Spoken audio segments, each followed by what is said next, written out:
Operation सिंदूर के बाद से पाकिस्तान में आतंकियों के दिलों में दहशत बैठ गई है। आतंकियों के आका इतने खौफ में है कि वो कोई भी कदम फूंक फूंक कर उठा रहे हैं। वहीं डर का ही नतीजा है कि पाकिस्तान आतंकियों को भारतीय सीमा में धकेलने के लिए तैयार 72 से अधिक लॉन्च पैड को अंदर के इलाकों में शिफ्ट कर दिया है।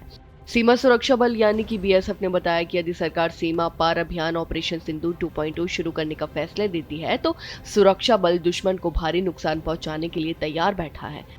हालांकि अधिकारियों ने इस बात को जरूर दोहराया कि बीएसएफ 7 से 10 मई तक 4 दिनों तक चली सैन्य कार्रवाई को रोकने पर बनी सहमति का सम्मान करे। वहीं बीएसएफ के उप महानिरीक्षक विक्रम कुंवर ने कहा कि ऑपरेशन सिंदूर के दौरान बीएसएफ ने सीमा पर कई आतंकी लॉन्च पैड को नष्ट कर दिया था, जिसके बाद पाकिस्तान सरकार ने ऐसे लॉन्च पैड को भीतरी इलाकों में शिफ्ट कर दिया है। लगभग 12 लॉन्च पैड सियालकोट और जफरवाल में काम कर रहे हैं, जो वास्तव में बॉर्डर पर नहीं है। इसी तरह सीमा से दूर अन्य भीतरी इलाकों में 60 लॉन्च पैड सक्रिय हैं। वहीं विक्रम कुंवर ने बीएसएफ के जम्मू फ्रंटियर के महानिरीक्षक यानी कि आईजी शशांक आनंद और डीआईजी कुलवंत राय शर्मा के साथ मिलकर एक प्रेस कॉन्फ्रेंस कर रहे थे। इस प्रेस कॉन्फ्रेंस में उन्होंने 2025 में बीएसएफ की उपलब्धियों को बताया। इस प्रेस कॉन्फ्रेंस के दौरान उन्होंने ऑपरेशन सिंदूर में बल की भूमिका की जानकारी दी, जो 22 अप्रैल को सीमा पार से जुड़े पहलगाम नरसंहार के लिए भारत की सैन्य प्रतिक्रिया थी। वहीं जानकारी के लिए बता दें कि पहलगाम हमले में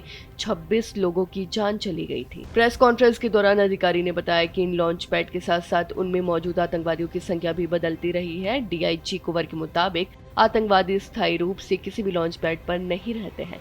ये लॉन्च पैड आमतौर पर तब सक्रिय होते हैं जब आतंकवादियों को भारत में भेजना होता है। उन्हें 2 या 3 से ज्यादा समूहों में नहीं रखा जाता। उन्होंने बताया कि मौजूदा समय में अंतर्राष्ट्रीय सीमा के आसपास के कई इलाकों में कोई प्रशिक्षण शिविर नहीं है। वहीं अधिकारी के मुताबिक रिपोर्ट में आमतौर पर कहा जाता है कि लॉन्च पैड पर तैनाती की गई है, जो इस बात का संकेत दिलाती है कि आतंकियों को अन्य क्षेत्रों में ले जाने से पहले ट्रेनिंग दी गई है। साथ ही डीआईजी कुंवर ने कहा कि पहले निर्धारित इलाके होते थे और आमतौर पर निचले इलाकों में जैश ए मोहम्मद के लोग आतंकी सक्रिय होते थे, कि ऊपरी इलाकों में लश्कर ए तैयबा के आतंकी कार्य करते हैं। ऑपरेशन सिंदूर के बाद उन्होंने मिलकर एक ग्रुप बनाया ताकि संयुक्त रूप से ट्रेनिंग ले सके। वहीं आईजी आनंद ने कहा कि यदि सरकार ऑपरेशन सिंदूर को दोबारा शुरू करने का फैसला लेती है तो बीएसएफ सरकार के आदेशों का पालन करने के लिए तैयार है। उन्होंने कहा, अगर हम 1965, 1971, 1999 के कारगिल युद्ध का ऑपरेशन सिंदूर की बात करें तो बीएसएफ को हर तरह के युद्धों का अच्छा अनुभव है,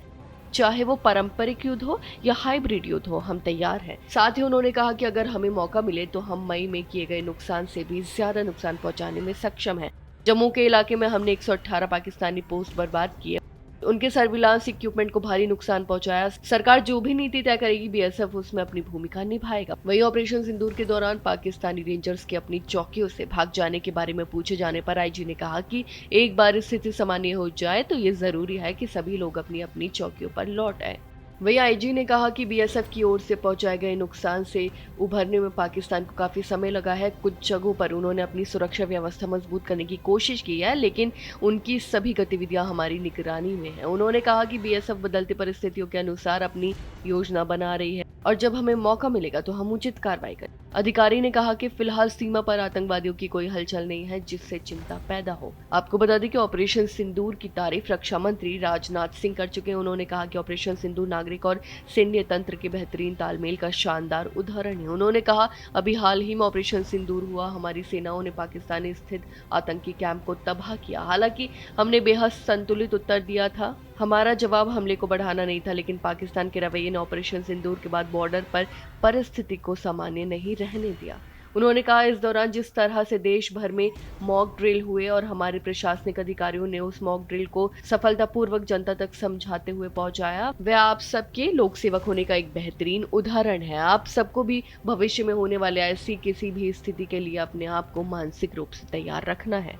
आपके इस बारे में क्या राय है, हमें कमेंट करके जरूर बताएं। फिलहाल इस खबर में बस इतना ही और ऐसी ही तमाम खबरों को देखने के लिए देखते रहिए भारत एक्स।